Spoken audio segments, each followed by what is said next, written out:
Hello, and thanks for tuning in to our tutorial on the new ray tracing effect in Lumion. We all know that lighting is central to rendering. Ray tracing has just been added in Lumion 2023, and it's the highest end technology available to create realistic lighting, reflections, and shadows. Complicated as it may sound, there's no better tool than Lumion to make this tech simple. Let me show you what I mean. You probably know that rasterization and ray tracing are two different rendering techniques. In this tutorial, I'll show you how you can have incredible images in only a few minutes using the brand new ray tracing effect. But don't forget, you need an RT-capable graphics card for this feature. More information on this can be found in the article linked in the description. Check it out. We'll jump into an example scene. Let's choose the new interior case study project and open up photo mode.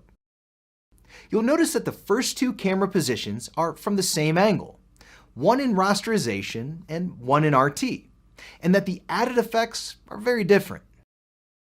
For this tutorial, I'll empty the effect stack and let's build it up from square one, starting with the ray tracing effect. The simple method to get you started, just load the RT style. That's it. For the manual method, we can do things one by one.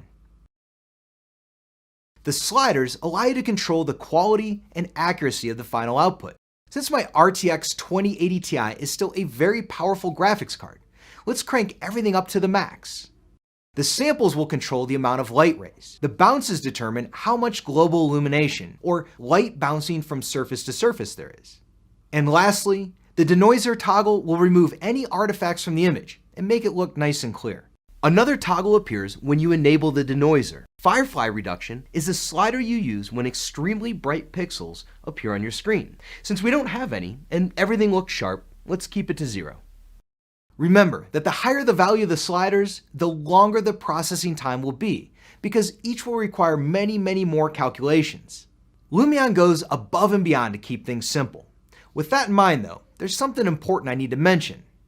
Hyperlight, skylight, shadows, and reflections will not work with ray tracing, and this is by design. Those effects are superseded by the RT technology and are disabled by default when the ray tracing effect is added. Let's see our work in the preview. It's great, but not spectacular. I'll throw in some other effects too that will make the environment more realistic. We'll use this similar setting for light position, so let's get the sun close to what we had before. Then, adjust the coloring of the image with the newly improved color correction effect. Just a couple of tweaks. We'll also use the two buttons next to the histogram to see if there are any overpowering shadows in blue or highlights in red. And of course, depth of field and 2-point perspective to sprinkle some of that architectural flavor. No tutorial will be complete without some eye candy, so let's render this image side by side with its rasterization counterpart and see what it looks like. When we compare the two images, it's clear that they both look great, but the light is calculated differently in ray tracing, adding more realism in how the materials and environment interact. You see what I mean? Wasn't that easy? Thanks for tuning in, and I'll catch up with you next time.